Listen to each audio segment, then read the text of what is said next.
There is a type of power that no army can defeat. No sword can cut it. No throne can command it. No king, no matter how wealthy, no matter how feared, could escape it once it decided to move. Ancient African kings knew this, and the ones who forgot it did not rule for long. What terrified them was not war. It was not famine. It was not a rival kingdom rising at their borders. It was something far older, far darker, something that had been watching long before the first throne was ever built. Stay with me, because what you are about to hear was deliberately kept out of the history books. Across the ancient African continent, from the forests of the Igbo homeland to the great stone kingdoms of the south, there existed a belief so powerful that entire civilizations were built around it. The belief that the dead do not leave, according to oral traditions maintained across hundreds of generations.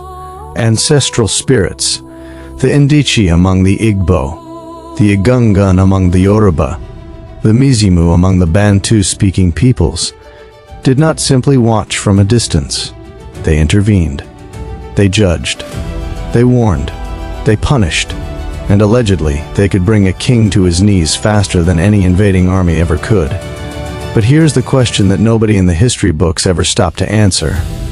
Why were the most powerful men in ancient Africa, men with thousands of warriors at their command, genuinely afraid of something they could not see? The answer is darker than you think.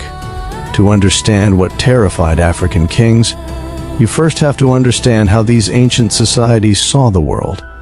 In most ancient African cosmologies, death was not an ending. It was a transition, a crossing from the visible world into an invisible one, a realm that existed parallel to the living, occupying the same space, breathing the same air, watching the same events unfold.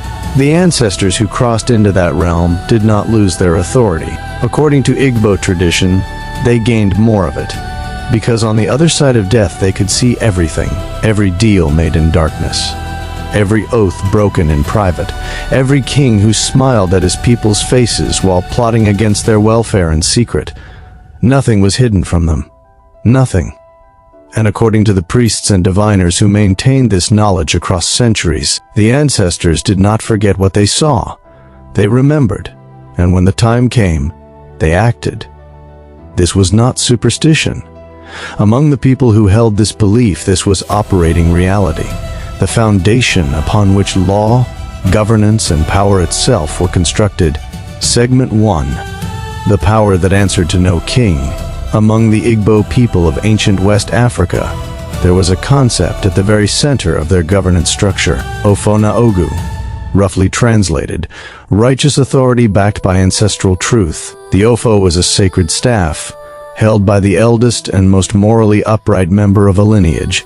But it was not merely a symbol. According to Igbo belief, the Ofo was a living connection between the holder and every ancestor who had ever lived with integrity before them. And here's the part that should stop you. A king, even a powerful ease, a paramount ruler with warriors and land and absolute political authority, could not override the Ofo. If a man stood before a king and held his Ofo while declaring his innocence, and that innocence was true, ancient Igbo tradition held that the ancestors themselves would intervene to protect him, not eventually, immediately.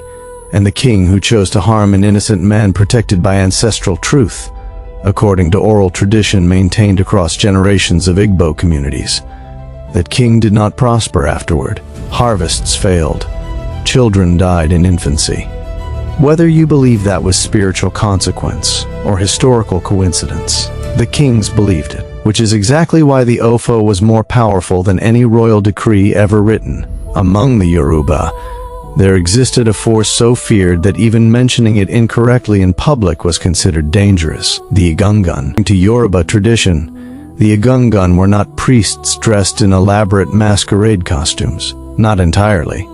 They were, as tradition held, the physical embodiment of returned ancestors, the dead walking temporarily back into the world of the living to deliver judgment, deliver warning, or deliver consequences that no human court had the authority to deliver. When the Egungun moved through a community, kings stepped aside. Crowds fell silent. Even the most powerful chiefs reportedly lowered their eyes, because the tradition was clear. You were not looking at a man. You were looking at everyone who had ever lived before you, moving in a single body, carrying the accumulated authority of your entire ancestral line. Allegedly, there are recorded accounts from Yoruba oral historians of kings who tried to use the Egungun tradition as a political tool to falsely condemn enemies under the cover of ancestral authority. According to those same historians, every king who attempted this eventually faced something they could not explain. A series of misfortunes so precise, so deliberate in their targeting of everything that king held dear, that the community around him saw it for exactly what the tradition said it was. The real ancestors had noticed, and they had responded across the ancient kingdoms of the Bantu-speaking peoples, in territories that now form Zimbabwe, Zambia, and Mozambique. There existed a practice that demonstrates, perhaps more clearly than anything else, just how deeply the fear of ancestral power shaped political authority. Before any major decision, before war, before alliances, before the execution of any man, a king was required to consult the ancestral spirits through a designated intermediary, a spirit medium whose entire social role was to serve as the voice of those who had crossed over. This was not optional. This was constitutional. And here is what makes this remarkable.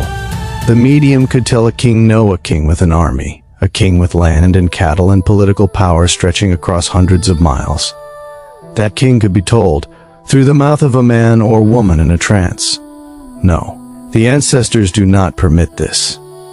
And the records, including some of the earliest colonial-era documentation of these practices, written by administrators who were trying to undermine them, confirm that kings listened, not because they were weak, but because the cultural memory of what happened to kings who defied ancestral warnings was specific, detailed, and terrifying enough that even men with armies were not willing to test it. Here is the truth that colonial powers understood and responded to with 4 centuries of systematic cultural destruction. Ancestral spirits, in the ancient African understanding, were not a religious comfort. They were not simply a way of coping with grief or explaining the unexplainable. They were a governance system, a check on power so sophisticated that no single human authority, no king, no conqueror, no foreign empire could override it. Because you cannot negotiate with the dead, you cannot imprison them, you cannot bribe them, you cannot threaten them. And a population that believes, genuinely foundationally believes, that every wrong will eventually be seen by those who cannot be bought and cannot be silenced. That population is nearly impossible to fully corrupt, which is precisely why those who came to control Africa did not just take the land. They went after the ancestors first. The ceremonies still happen. The Ofo is still held. The Egungun still walks, not because these communities are frozen in the past, but because something in the living transmission of this knowledge, from grandmother to grandchild, from priest to initiate, from story to story across centuries, has refused to be extinguished. Perhaps because the people carrying it understand something that the history books, even now, have not fully reckoned with. The ancestors are not gone.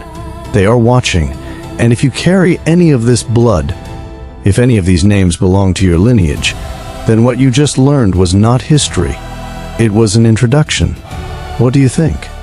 Were these ancestral spirits a genuine spiritual force, or the most powerful cultural protection system ever built? Drop your answer in the comments. I want to know what you believe. If this video reached something inside you, like it, share it, and subscribe, because the next video goes deeper into the African spiritual forces that history's most powerful empires spent centuries trying to silence. Some truths do not stay buried. If your ancestors were from ancient Africa, then somewhere in your bloodline, there is a force that made kings step aside, and most people will live their entire lives without knowing what that force actually was. Missionaries held emergency meetings because of it. Entire governance systems were designed specifically to destroy it. The dark power of African ancestral spirits was not a myth they dismissed. It was a threat they feared. Colonial administrators wrote internal reports about it.